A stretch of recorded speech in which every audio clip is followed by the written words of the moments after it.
Refraction, ठीक है, atmospheric refraction, ठीक है जी। एटमॉस्फेरिक रिफ्रैक्शन क्या होता है, ठीक है। देखो भाई, एटमॉस्फेरिक रिफ्रैक्शन समझने से पहले आपको दो चीज़ों के बारे में जानना जरूरी है। एक तो पॉइंट होता है हॉट एयर, ठीक है जी, हॉट एयर। दूसरा होता है कोल्ड एयर, ठीक है। देखो, हॉट एयर जो आपका एटमॉस्फेयर में बिहेव करता है वो रेयर मीडियम की तरह करता है। कैसे? रेयर मीडियम की तरह, ठीक है जी। बिकॉज इसकी डेंसिटी जो है लो होती है, ठीक है। डेंसिटी क्या है? कम है, डेंसिटी लो है। कोल्ड एयर जो होता है वो हाईली डेंस होता है comparison to the hot air, तो ये डेंसर मीडियम की तरह बिहेव करता है, ठीक है, डेंसर मीडियम की तरह, ठीक है दोस्त। अपने को पता है, मान लीजिए इधर हॉट एयर है, ठीक है जी, इधर कोल्ड एयर है, ठंडा वायु। रिफ्लेक्शन के लॉ क्या है? अगर कोई इंसिडेंट इस तरीके से इंसिडेंट हुआ, या ऐसे समझो कोई लाइट रेज रियर मीडियम से डेंसर मीडियम में ट्रेवल कर रहा है, तो अपने को पता है, ठीक है, एक नॉर्मल बना देंगे। जब रेयर टू डेंसर में ट्रेवल करेगा लाइट, तो क्या हो जाएगा? बेंड्स, पता है ना, बेंड्स टूवर्ड्स द नॉर्मल, ठीक है भाई। ये अपने को पता है कि नॉर्मल की तरफ मुड़ेगा, लाइट रेज किधर मुड़ेगा? नॉर्मल की तरफ। ये जाना इसको इस तरीके से चाहिए था, बट इस तरीके से नहीं जाएगा, डिविएशन होगा। क्या? लाइट का डिविएशन होगा, और लाइट बेंड्स करेगा टुवर्ड्स द नॉर्मल की तरफ। और एक इसी का जस्ट अपोजिट रूल होता है, डेंसर टू रियर जाएगा तो अवे फ्रॉम नॉर्मल, ठीक है भाई।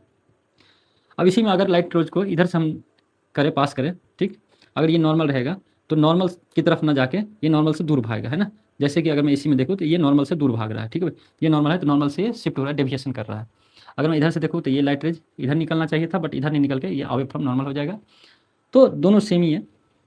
रेयर टू डेंसर जाएगा तो टुवर्ड्स द नॉर्मल मुड़ेगा, नॉर्मल की तरफ, और डेंसर से रेयर जाएगा तो अवे फ्रॉम नॉर्मल। ये अपना रिफ्लेक्शन का दो लॉ है जो काफ़ी इंपॉर्टेंट होता है एटमॉस्फेरिक रिफ्लेक्शन में। क्योंकि एटमॉस्फेरिक रिफ्लेक्शन में जो अपना एटमॉस्फेयर होता है, ठीक है, अगर मैं ले लूँ, अगर ये अर्थ है, ठीक है जी, ये अर्थ है भाई। अर्थ के चारों ओर क्या है पता है अपने को? क्या भाई? ठीक है, एटमॉस्फेयर है। आप बाद में जाके पढ़ोगे एटमॉस्फेयर भी चार टाइप के होते हैं, ठीक है। तो जो भी एग्जोस्फेयर हो चाहे स्ट्रेटोस्फेयर हो, तो आपने ज्योग्राफी में जाके पढ़ना है वहाँ पे। अभी तो चलो आपको सिर्फ बता रहा हूँ कि एटमॉस्फेयर, ये एटमॉस्फेयर है। अब एटमॉस्फेयर में क्या होता है? टेम्परेचर हमेशा डिफरेंट होता है टाइम के अनुसार, ठीक है। टेम्परेचर हमेशा क्या होता है? बदलते रहता है, ठीक है भाई। टेम्परेचर क्या होगा एटमॉस्फेयर में? बदलेगा, टेम्परेचर वेरीज करेगा, ठीक है जी, टेम्परेचर वेरी करेगा। तो टेम्परेचर जब वेरी करेगा, टेम्परेचर वेरी करेगा तो हमारी लाइट की जो पाथ है, लाइट की पाथ भी क्या करेगा? चेंज करेगा, ठीक है। लाइट अपना पाथ भी क्या करेगा? चेंज करेगा विथ टाइम, टाइम के साथ, ठीक है। इसी को बोलते हैं रिफ्रैक्शन।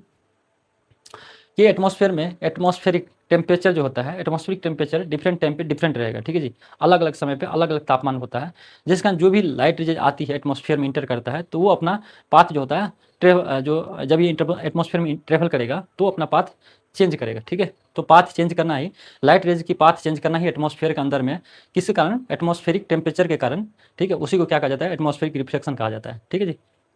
आशा करते हैं अपने को समझ में आया होगा। अब इसी में एक एग्जाम्पल होता है ट्विंकलिंग ऑफ स्टार, ठीक है। एटमॉस्फेरिक का ही एग्जाम्पल है। इसको एग्जाम्पल आप बोल सकते हो, चाहे इसका एक फेनोमेनन समझ सकते हो, घटना है जो हमको दिखाई देता है, ट्विंकलिंग ऑफ स्टार, ठीक है। ट्विंकलिंग ऑफ स्टार, जैसे बोलते हैं स्टार का ट्विंकल करना ही एटमॉस्फेरिक रिफ्लेक्शन के कारण ही होता है, ठीक है जी। क्योंकि आपने को पता है, अगर ये स्टार है